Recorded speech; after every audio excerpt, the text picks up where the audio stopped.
Part of what this is for is to kind of push this broadcast bill back in. Ranveer Alabadia, YouTuber and influencer's remarks on YouTube platform India's got Latent. In the name of content creation, perverted, vulgar, dirty comments. I've learned very well from the BJP. They come up with slogans, stand up India, sit down India, start up India. Shut up, India. So, shut up India. This is actually shut up India. Was the goal to keep this joke away from your children? Because earlier it was on a platform that was censored, 18 plus only and paid. And now where is it? On every news channel. So, now what have you really achieved? Welcome everyone to another episode of The Overcorrection. Today we are in studio with Anish Gawande. He is the national spokesperson for the NCP SP. He is an activist. He's the founder of Pink List India. The reality is that the BJP has been very successful in taking stray examples of statements made by people in the opposition to paint the entire opposition as anti-Hindu. You can't be anti-Hindu in a country of 1.4 billion people where 80% of the population is Hindu. Political parties are not stupid. Agree with the BJP. Go ahead. But is this the only issue upon which you're going to base your entire political support to a political party whose job is to run your government? We've forgotten that these elected representatives are accountable to us. We're not electing them only because Modi ji is going to become Prime Minister. We're also electing them to ensure that your air pollution levels are going to reach reasonable levels. For all of this government's outrage about corruption, what have they done against anyone who's actually corrupt? Oh, these people are like anti-Hindu, they're terrorist elements in the Congress party or in my party, they have links to Dawood Ibrahim. How many people have you put in jail?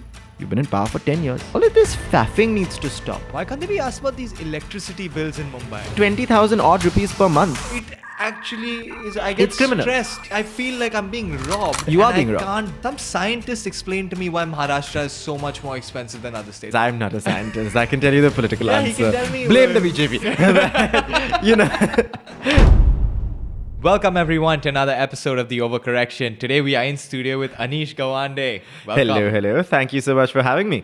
He is the national spokesperson for the NCP SP. He is an activist. He's the founder of Pink List India. He's a very young politician, I must say. Thank you very, very much. Comes with a lot of baggage, but Yeah, I'm sure. And today we're with him to discuss, I think, free speech, right?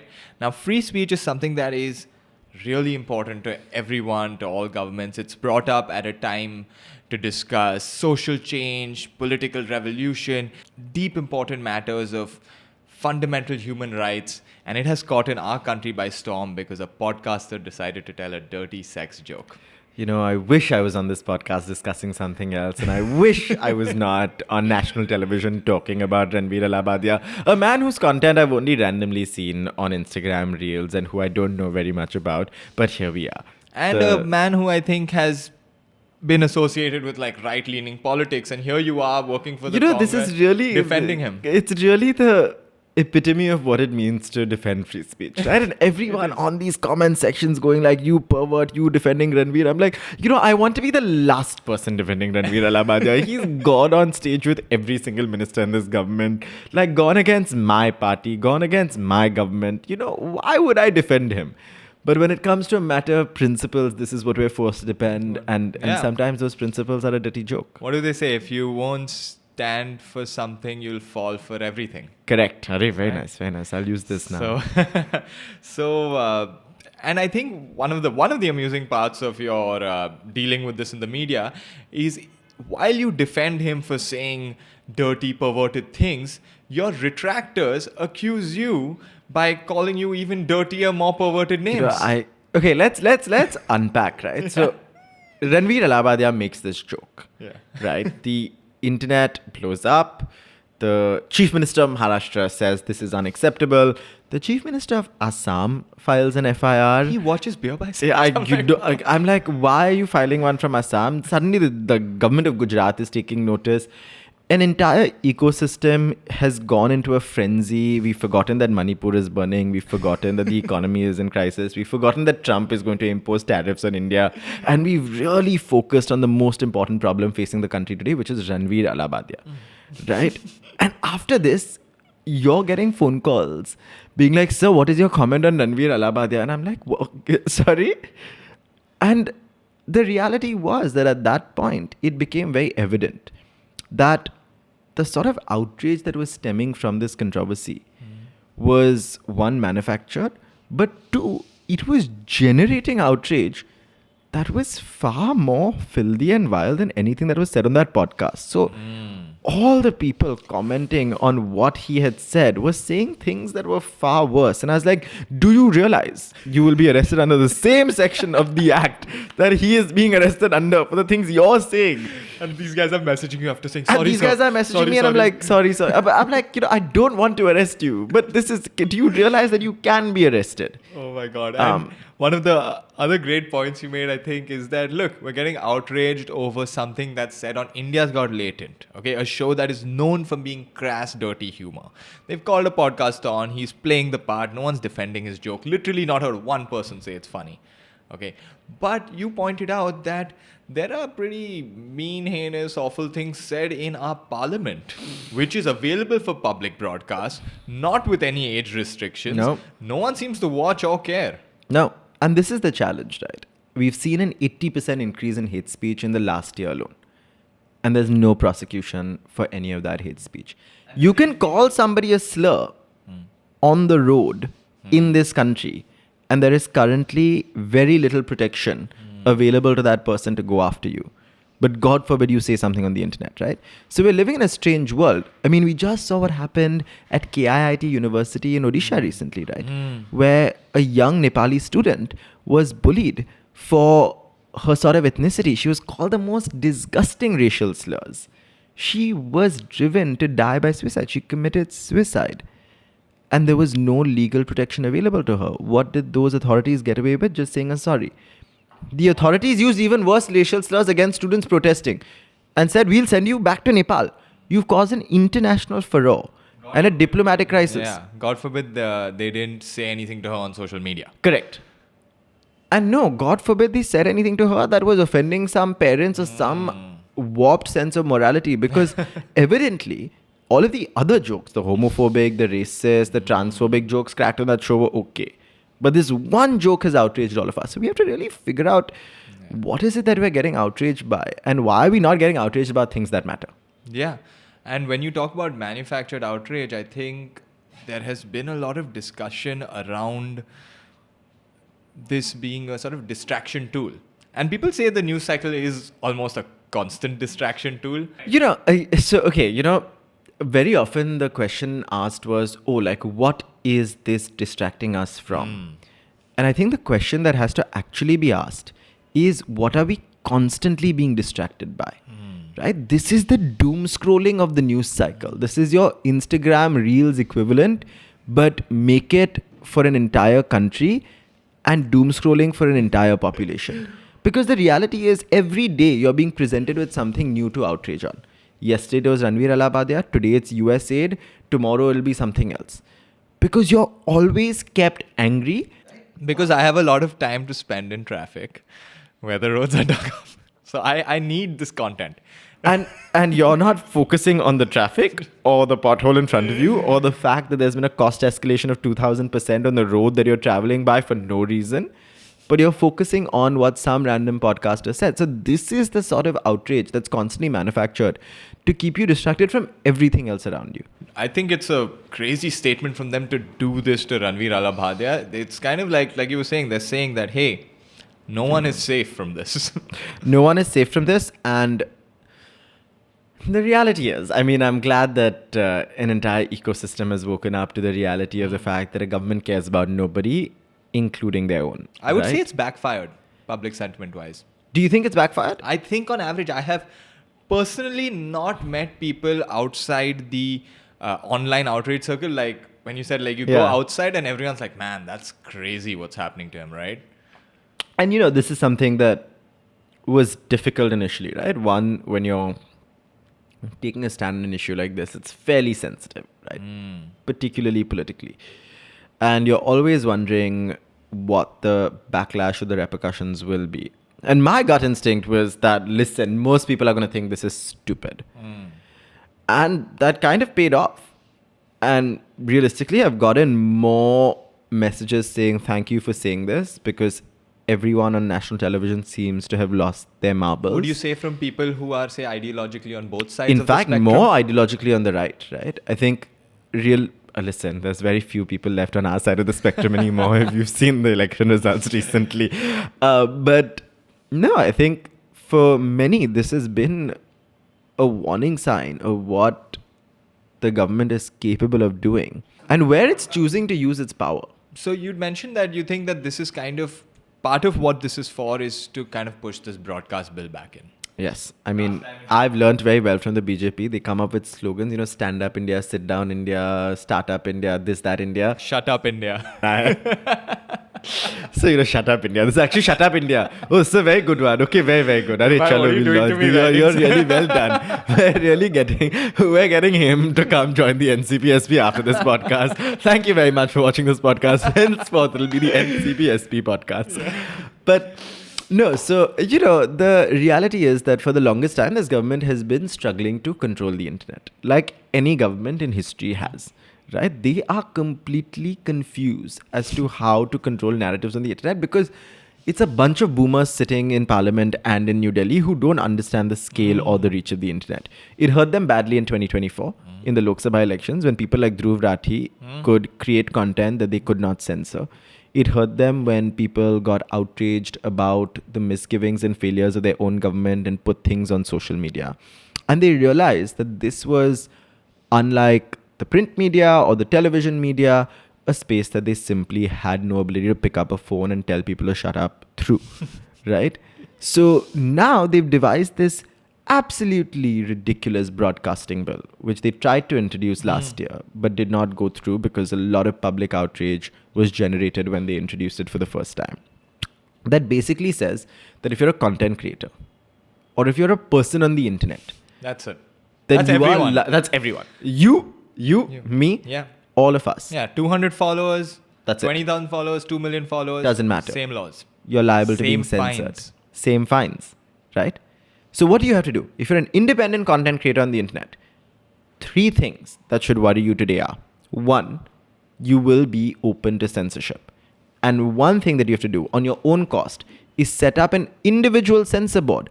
Now imagine this podcast needs an advisory committee made up of reputable professionals from diverse walks of life to judge whether or not this podcast is correct or not. So now as an independent content creator, you set up this committee at your own cost. if The I government had- is not paying you for the censor board. At least the government pays, yeah.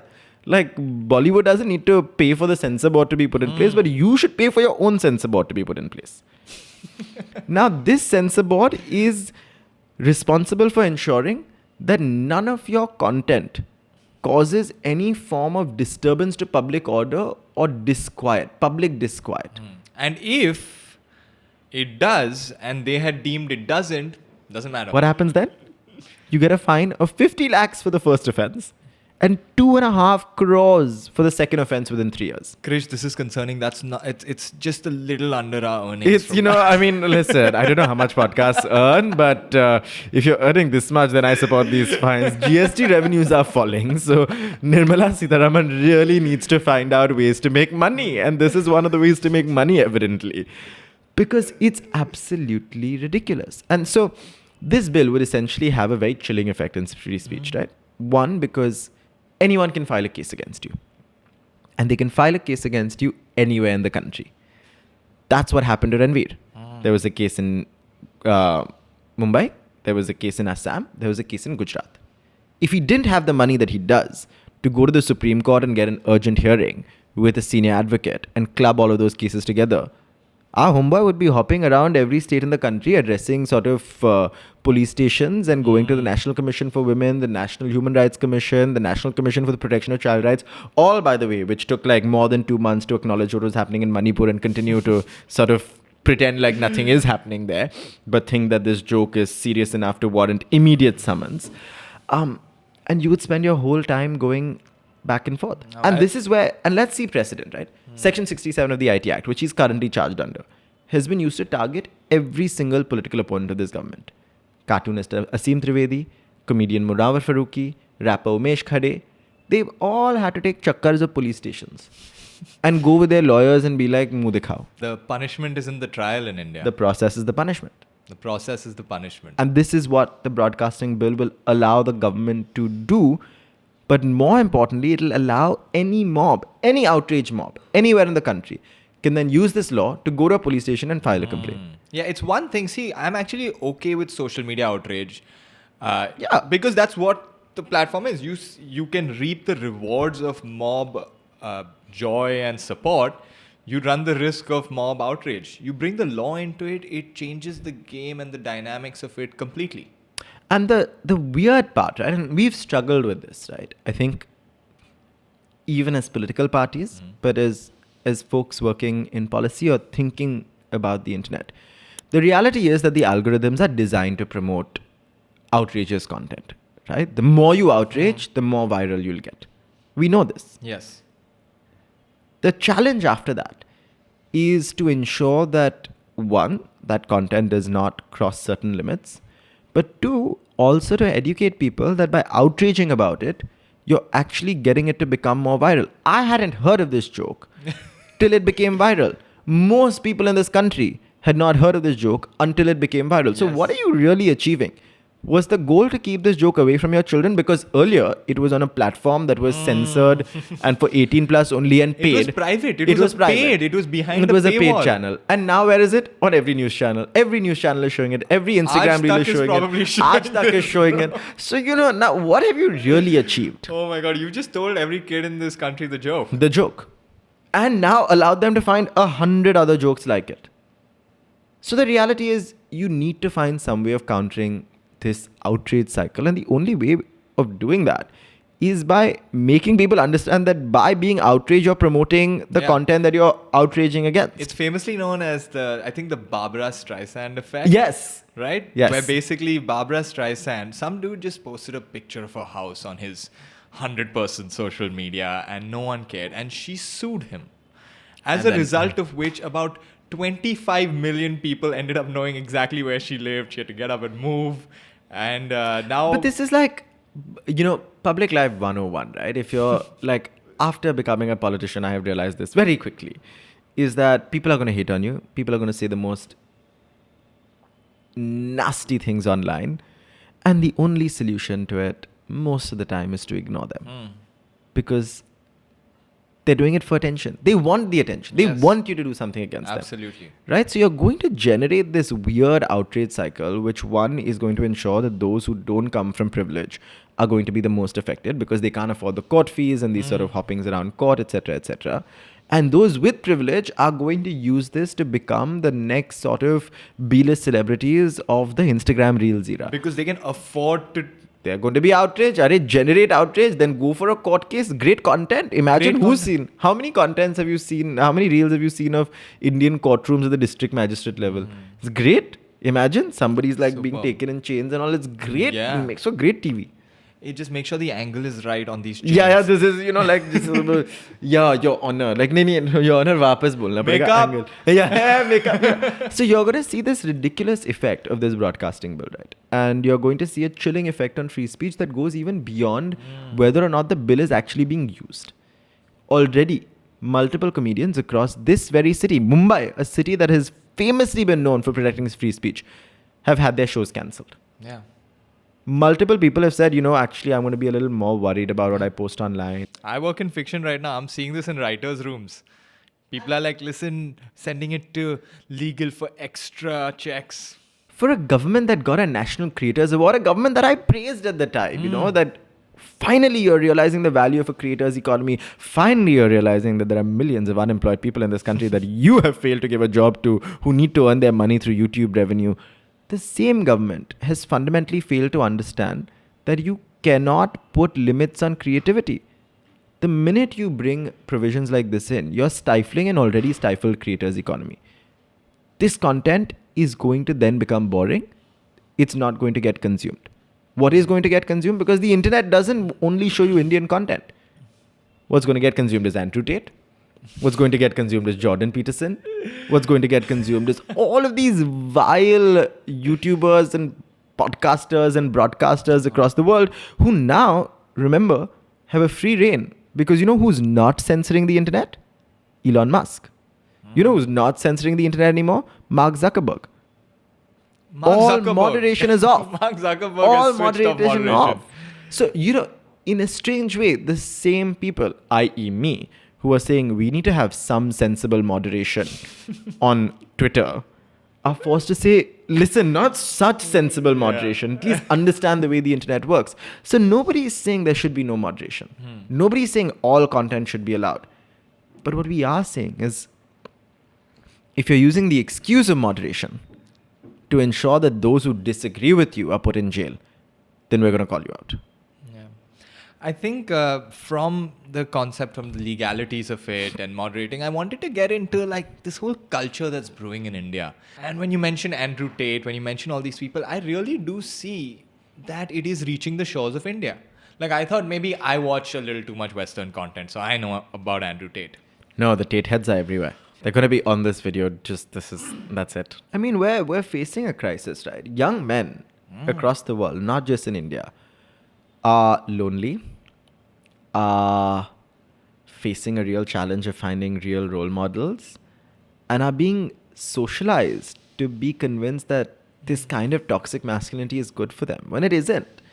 And it's generating so much hate that they're not happy. You know, all these men commenting under posts or sort of threatening to do the most filthy things to your mother, your brother, or your sister are not in a good place. So I don't see them as people who need to be shunned. I see it as a serious, one, mental health crisis, but two, as a crisis of parenting and of masculinity, that we fail to provide any better role models for these young men. Yeah, Beer Biceps is a better role model, guys, than Andrew 100%. Tate. Okay, Ranveer Alabadia is a great role model compared to Andrew Tate. If you are going to cancel Ranveer Alabadia, please cancel Andrew Tate. Let's get into specifics, right? Because I work with someone who used to be very involved in the IT ministry, and I've had this conversation with multiple people where I'm like, do you understand how things are banned? So there's only two ways of banning things, right? One is that you create a sort of North Korea or China-like system where you only allow certain things and everything else is banned, right? So you basically create a sort of giant dome around the internet. This means this podcast would not exist. This means most content would not exist. This means all the million content creators who exist in this country would have to shut shop. The other option is you ban things individually. Now remember that every single thing on the internet exists as an individual piece of information, right? And if you've ever torrented something before in your life, you know that this is why banning torrents is impossible, because the minute you ban one, some other one will get created. So until you ban the next one, you're not going to be able to ban them entirely. And so you ban this reel, right? Yeah. I'm saying ban reel number 1. Somebody who's already seen that reel will download it, upload it again. You have to ban it again. If you get banned, you can be sure 5 times people are going 100%. to upload it because they're like, oh shit, this was banned. Let's upload it. People want to watch this. Bus. And so, you know, you're just going to end up having a lot more of this content online the minute you start banning it. And you're not going to be able to, you know, I said this before also, the government got to page 10 of Google search results and then stopped banning things because Sarkari Babu in charge was bored. Like, how much? 5 baj gaye. 5 baj gaye. Can you imagine? Can you imagine how many people? You said we should have censorship for films, we should have censorship for News. TV, for news. Absolutely. Why?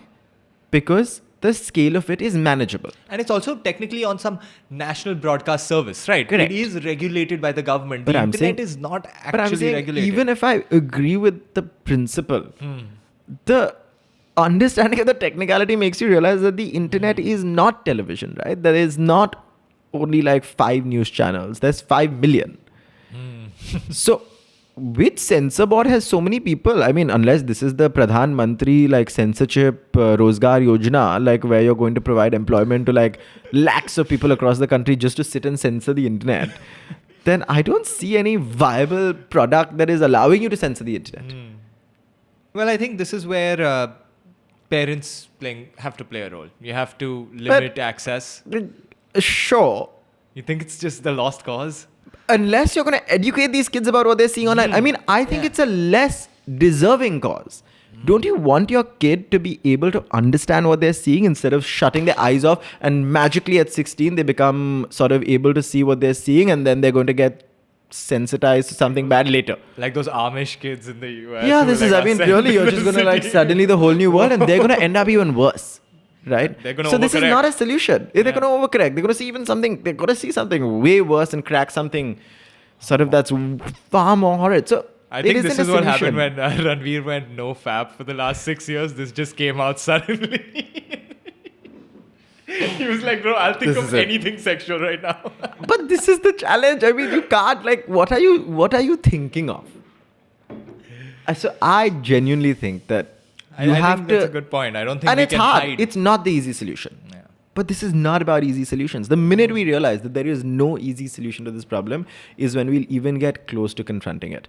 Otherwise, I'm bored. Like, at this point, I'm like, every single piece I see about regulation is written by people who don't understand the internet.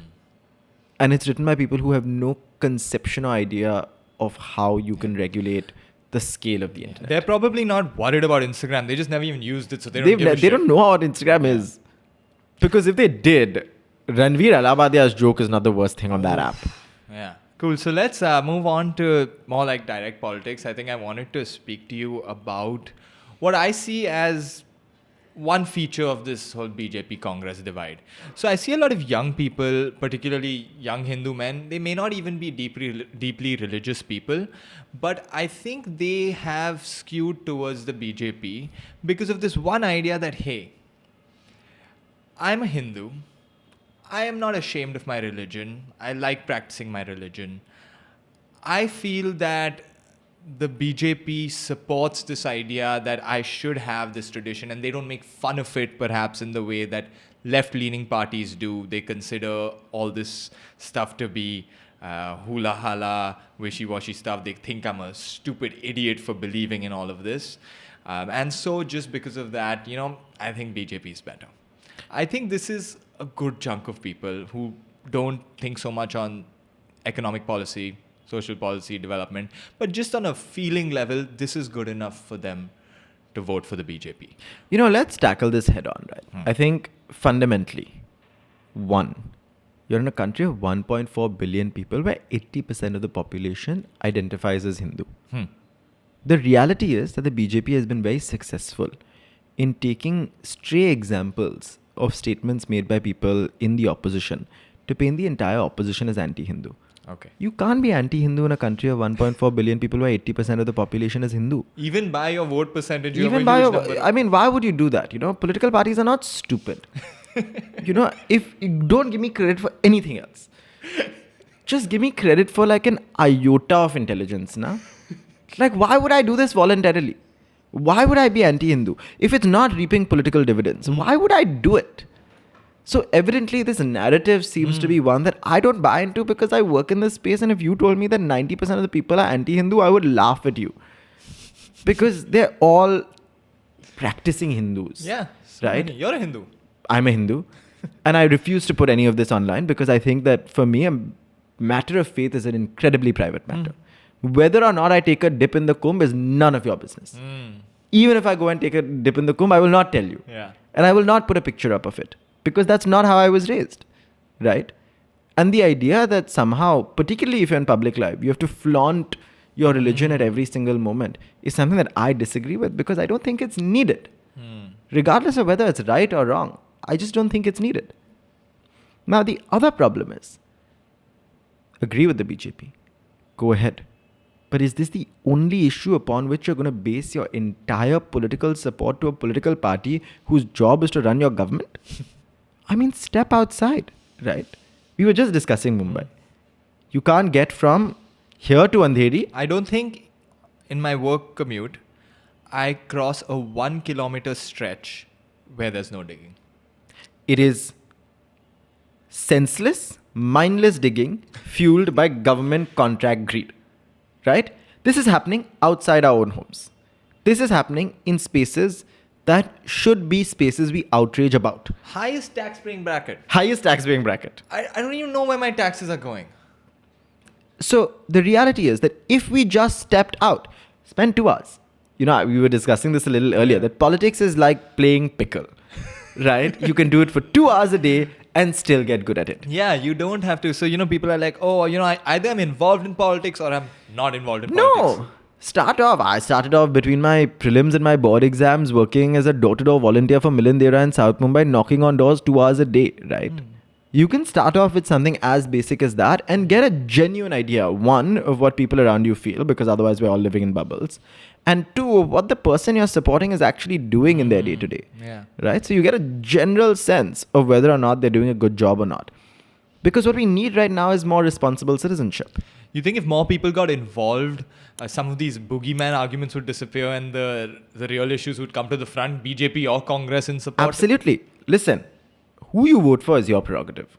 I don't want to tell you who to vote for. Vote for me, please. But you know, the reality is that vote for somebody who you hold accountable. We've forgotten that these elected representatives are accountable to us. We're not electing them only because Modi ji is going to become Prime Minister. We're also electing them because they have to fix our stormwater drainage and ensure that there's no flooding in our neighborhoods. We're also electing them to ensure that the schools and public libraries in our constituency are functioning. We're also electing them to ensure that your air pollution levels are going to reach reasonable levels when they can, with a little bit of policy intervention. So all of these things are also their job, and it's our job to hold them accountable on them. And the minute you have something real to outrage about, where something something tangible can come out of it, that's where that outrage will be useful. I mean, listen, for all of this outrage about Ranveer Alabadia, what is going to happen to him? For all of this outrage about US aid and foreign interference in Indian sort of elections, what is going to come of it? For all of this government's outrage about corruption, what have they done against anyone who's actually corrupt or who they've called corrupt? For all of this government's outrage about, oh, these people are like anti-Hindu, they're anti-India, they're like terrorist elements in the Congress party or in my party, they have links to Dawood Ibrahim. How many people have you put in jail? You've been in power for 10 years. This is, all of this faffing needs to stop. Yeah, and that faffing will only stop when you outrage about real things. What is this nonsense? Yeah. 10 years you've been in power, you're pretending to be in the opposition. Yeah, now look at something like the BMC elections coming up, right? So many of your day-to-day problems as Mumbaikars have nothing to do with decisions made in Delhi. Yep. Right? The roads you dig up, not under national purview, state bodies. City bodies. City bodies. You actually have access to the guy in charge. He's in a 10-kilometer radius of where you're sitting right now. 1 kilometer radius. He's in a 1-kilometer radius of where you're sitting right now. Okay, let's break this down, right? When you elect an MP, there's around 30 lakh people voting to elect an MP. So you need around 15 lakh people to come together to change your MP. Right? Fine. For an MLA, that number drops to around 2 lakh voters or 1.5 lakh voters. Oh. Right? That's 2 Coldplay concerts, baby. Correct. In one neighborhood. So most MLAs get elected with 50 to 60,000 votes. Most corporators, who are the ones who are actually responsible for ensuring that the road outside your house is fine, the water coming to your building is okay, and the air quality around you is going to be of human breathing quality, you need 12,000 votes. 12,000 votes. So if you can convince 12,000 people in your neighborhood that we need a better elected official, if you step outside your house and even convince 500 people, friends and family, I'm sure we've got 500 people living around us. There's 1,500 people in this building. That's 1,500 people in this building. And if you can convince just this building, that's 10% you become a significant voting bloc, right? And you can actually hold this person accountable. But we've been told that politics is there, that and politics is in Delhi. I would never have thought the scaling of these numbers shifts in such a tangible Dramatically, way. Right? And that's what it's supposed to do. The point of local governance, right? And the whole idea is that I can't, for the love of my life, hold somebody who is elected by 15 lakh people accountable, and I shouldn't. That person's job is to do sort of big ticket stuff. And then the person you voted on a smaller level is supposed to subsequently hold that person accountable. Exactly. And that's the trickle down form of the government. And there's also a direct impact form of the government. And which is why we've been arguing time and again that the person at the lowest rung needs to have the highest amount of power. Because they're the ones who are going to be directly accountable to people. But this is my sort of open offer, right? To everyone watching this podcast. If you want to get involved with the BMC elections, drop me a message. Superb. There's a 5-second guide as to how you can mobilize. Don't mobilize for my party. Don't mobilize for my alliance. There you go. Mobilize however you want to. But mobilize. Gather 500 people around you over the next 6 months, because elections will most likely be held in October, and ensure that whoever is standing for the election has to listen to you. And they should listen to you on issues that you care about. Why should they only be asked about the roads or the water or the sewer? Why can't they be asked about air pollution? Why can't they be asked about these electricity bills in Mumbai? Why can't they be asked about electricity Why is bills? no one talking about the fact that You're paying 20,000 odd rupees per month. it actually is, I get It's criminal. stressed. I feel like I'm being robbed. You are and being I robbed. can't do anything to anyone right now because But you can. I'm scared they will cut my power. But you can. You have to be able to take this to the person who's deciding which company gets to allot electricity to the city. You need to be able to get in touch with the person who's actually deciding the tendering process, which Yeah. is the BMC, right? And some scientist explained to me why Maharashtra is so much more expensive than other states. I need it from a scientist. A scientist. I'm not a scientist. I can tell you the political Yeah, he answer. can tell me Blame the what- BJP. you know. Listen, but, No, but the really reality wonder, is I can't hasn't blame. it been crazy? Have It has people been. not reached out to you? No, multiple people wondering have, about right? electricity rates in Maharashtra. Electricity rates, water rates, sewerage rates, fire sort of rates for buildings. Everything is escalated with no accountability. I don't mind it increasing. Listen, if you're saying that the country is progressing, GDP is progressing, all of these things, then increase the rates. But then provide me accountability. Where are you spending that money? Why is my civic infrastructure still crap? Yeah. Why do I have fewer buses today than I did in 2014? Yeah, That makes no sense to me. makes no sense. You know, the reality is that if you had a functioning bus system that allowed people to get by fairly quickly, like London does, Like London does. you would have fewer cars on the road and lesser traffic, Less AQI. less AQI. You created this wonderful metro. You created no footpaths around the metro. At the Prabhadevi station where I live, they put up these massive pillars on the footpath, reducing the size of the footpath from possibly like 15 feet to 5 5 feet feet. for no reason. People are going to have to take cabs to the metro. Which is the silliest thing possible. Right? Yeah, I mean, people always say like, oh, you know, if you move abroad, you don't have the luxuries and comforts of India. No one to drive you around. You have to do things. You have to walk somewhere. I was like, bro, it's nice walking places when you're over I there. love walking places.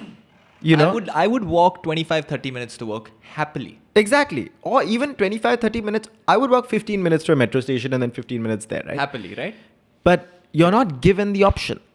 And the people who are not giving you that option are the ones that you're not holding accountable. So And there are only 12,000 of us apparently that can directly affect that decision. exactly. Guys, this podcast has over 1,000 subscribers. This podcast is 1,000 subscribers. That is a good percentage of someone who can vote someone and who can make a difference. And they have to listen to you. Because the reality is those 1,000 votes are really important for them. I mean, that's the swing margin. That's right? the swing margin. So if we get more involved in civic governance, that's when you'll see a truly dramatic transformation in the way the city is governed. Amazing. Most of us don't know who our mayor is today. Yeah, I don't. Most of us don't remember that Mumbai has not had civic elections since 2017. The term expired in 2022. For 3 years now, you have not had a single elected official running this city. You've had a bureaucrat dictating what route the metro should take, what road should be built, which road should be concretized. Wow, so at a time of all this development, we're seeing around the decisions aren't even trickling down through you. No, and the decisions are not being made by somebody who you've put there to make those decisions. Yeah, otherwise, there wouldn't be a giant Ferris wheel coming up. They'd figure out those air purifiers that Beijing has. I'm looking up AQI in countries all around the world because it's blowing my mind, right? I'm looking up AQI in populated countries because I talk about pollution. Like, oh, do you know what Mumbai's population is? I was like, okay, let's look at some other places which have big population. Let's look at some Chinese cities. Why do they have... I was like, how do they keep their air cleaner than us? They erect giant air cleaning devices in the heart of the Some city. of those failed. Huh? Some of them, we tried to get one over here also. We but it tried. I became was wondering, like, it why became a can't- massive failure. No, the reality is one. It's not that complicated. You're in Mumbai, right? You're in a city that should not have air pollution. You're by the sea. By the sea. You have land and sea breezes pumping the pollution in and out. What you don't have is sensible construction regulation.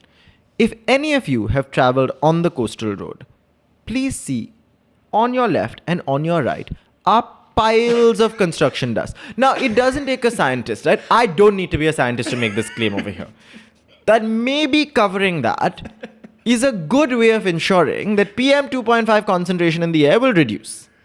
or at least PM10 I concentration. asked this cab, I was like, do you know what they're building here? And he's like, no, it's just trash. It's literally just trash. And put a plastic sheet over it. If you can't put a plastic sheet over it, you're by the water. It doesn't need to be clean water. Pump in seawater and get it wet so it doesn't fly around. Every single building that you're seeing around the city today has those green covers for namesake.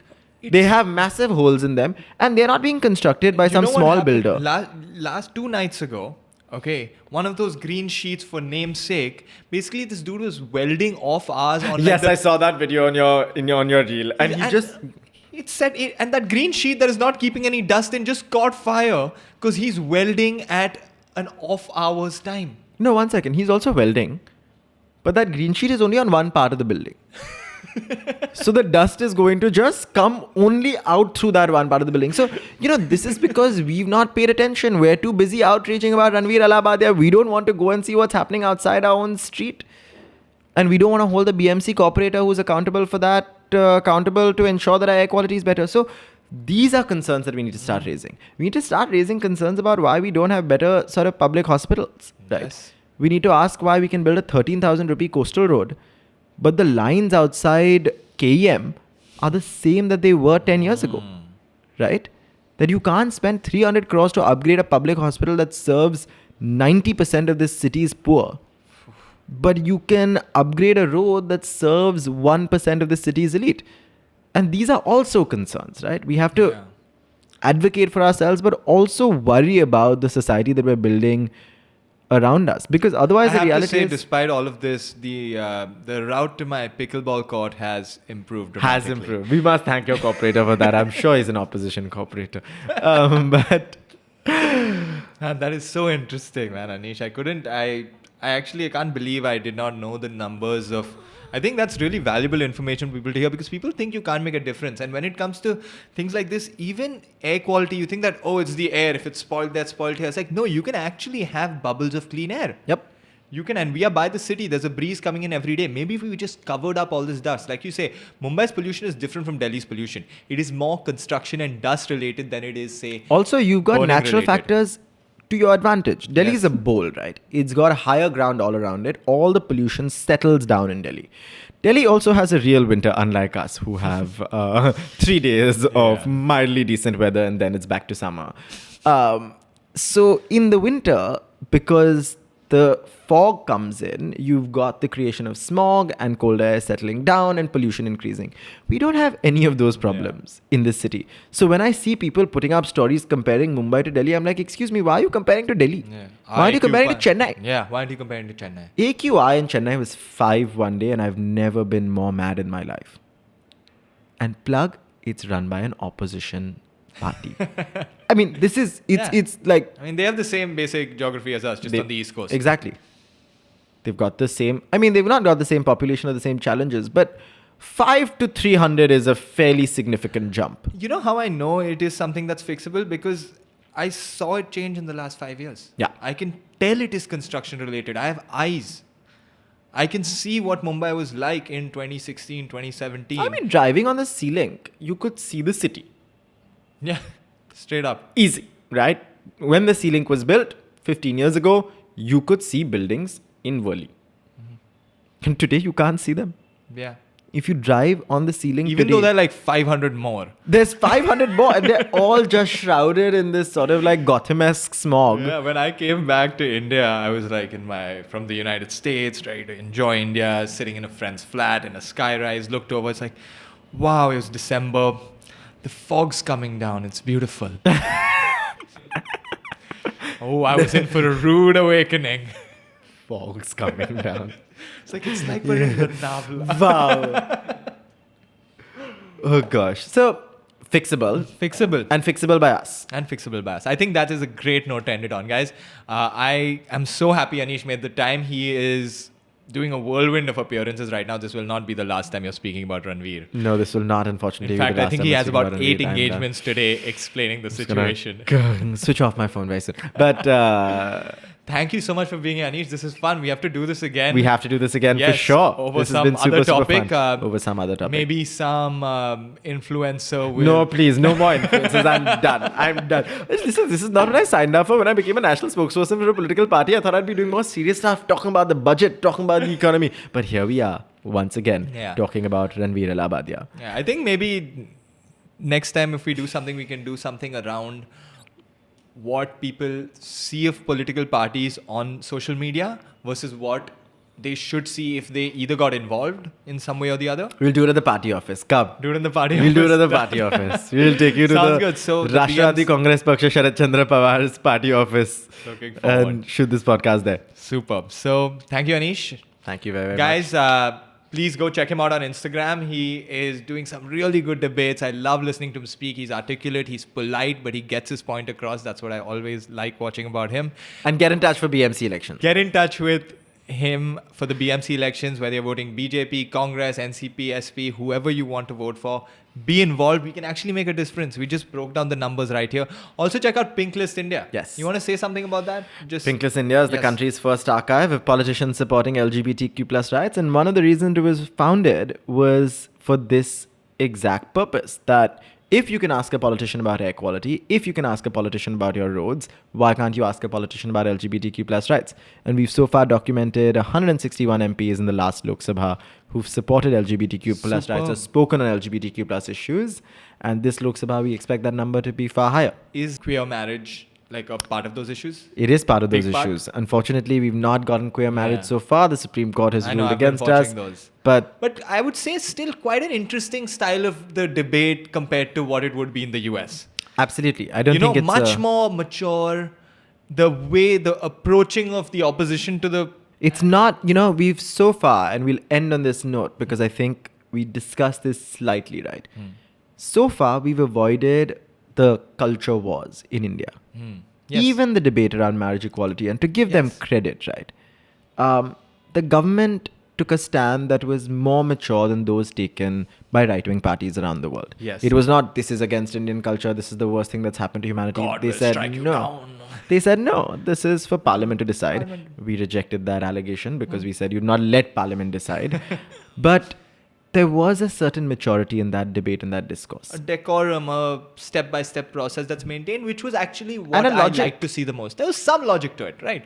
And that will mean the discussion will actually go forward. They were like, okay, take it to Parliament. Okay, we're going to figure out how to take it to Parliament. Exactly. And I think that's where we're at right now with LGBTQ plus issues in the country. Superb. If we have some level of maturity in this discussion, if we avoid falling into the same trap that the US has fallen into, now the UK has fallen into, now that Europe seems to be falling into, where the only reason anyone's identity is brought up is to create divisions between people, I think we'll be fine. We've managed to do that for a fairly long amount of time. This Yeah. country's been around for a while. Common and we've- sense is our strong suit, guys. Let's not Common lose sense it. is our strong suit, and we've been able to manage all of these differences for centuries.